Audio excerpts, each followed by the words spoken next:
Sous le règne de l'empereur Tibère était paru dans la région désertique du Jourdain un homme singulier que les foules désignaient comme un nouveau prophète, peut-être un nouvel Élie. Son nom était Yohanan, autrement dit Jean. On le surnommait le Baptiste ou le baptiseur. Luc, dans son évangile, donne à l'événement toute sa solennelle grandeur, car il inaugure avec lui l'ère nouvelle du salut et des temps messianiques. L'an 15 du principat de Tibère, César, Ponce Pilate était gouverneur de Judée et Hérode, Antipas, tétrarque de Galilée. Philippe, son frère, tétrarque du pays d'Iturée et de Traconitide. Et Lysanias, tétrarque d'Abilène, sous le pontificat de Anne. Et Caïphe. La parole de Dieu advint à Jean, fils de Zacharie, dans le désert. Cette ample introduction rappelle moins les historiens grecs que de petits prophètes de l'Ancien Testament qui tenaient aussi à souligner le début des temps nouveaux. Âgé en la 2e année du roi Darius, au 6e mois, au 1er jour du mois, il eut la parole du Seigneur adressée au prophète âgé. Et Zacharie, au 8e mois, en la 2e année de Darius, il eut la parole du Seigneur adressée à Zacharie, fils de Baraki. On notera la minutie de l'évangéliste à situer chronologiquement le commencement de la prédication de Jean. Vérification faite, tout est exact. Le gouvernement de Ponce Pilate en Judée, la tétrarchie d'Hérode Antipas, fils d'Hérode le Grand, en Galilée, celle de son demi-frère Philippe en Iturée et en Traconitide, province du nord-est et de l'est, le pontificat de Joseph dit Caïphe, associé à celui de son beau-père Anne, ancien grand prêtre.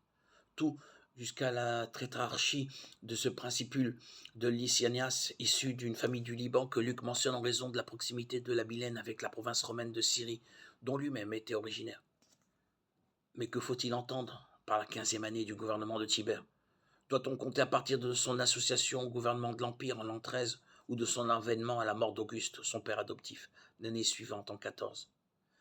Les historiens en ont débattu au début du XXe siècle. Aturlotte a montré que les historiens latins, le judéo-romain Flavius Joseph, les premiers pères de l'Église, les inscriptions publiques, la numismatique officielle, y compris les pièces syriennes frappées à Antioche, capitale de l'Orient romain, dataient tous le début du règne de Tibère à la mort de son père adoptif Auguste, celle-ci étant survenue le 19 août 767 de l'ère varronienne, c'est-à-dire en 14 de notre ère.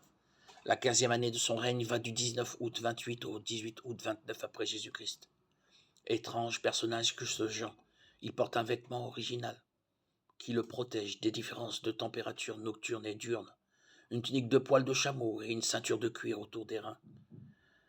Cette description rappelle celle d'Élie, un homme qui portait un vêtement de poil et un pagne de peau autour des reins. Ainsi le représenteront les artistes à travers les âges. Il apparaît d'abord empéré dans la partie méridionale du Jourdain, sur la rive est, en souvenir des privations subies par le peuple de l'Exode qui cheminait vers la terre promise. Il s'enfonce dans le désert, là où rôdent les bêtes sauvages, antilopes, gazelles, loups, hyènes. Au milieu de ces collines désolées, sans arbres ni buissons, il mène une existence ascétique, ne mange pas de pain, ne boit ni vin, ni breuvage fermenté, se nourrit exclusivement de miel sauvage, déposé par les abeilles dans les crevasses ombreuses des rochers, et de grasses sauterelles à corps jaune qu'il fait griller. Le silence, rien que le silence, entrecoupé du croissement strident de quelques corbeaux décharnés. Bientôt saisi d'une vocation nouvelle, d'anachorète, il se fait prophète. Amaigri, la peau tannée par le soleil, il quitte les pierres calcinées du désert pour les roseaux du Jourdain. Les foules accourent à son appel. Elles cherchent un guide. On est probablement à l'automne ou au début de l'hiver de l'an 28, car en été, la chaleur interdit de tels déplacements.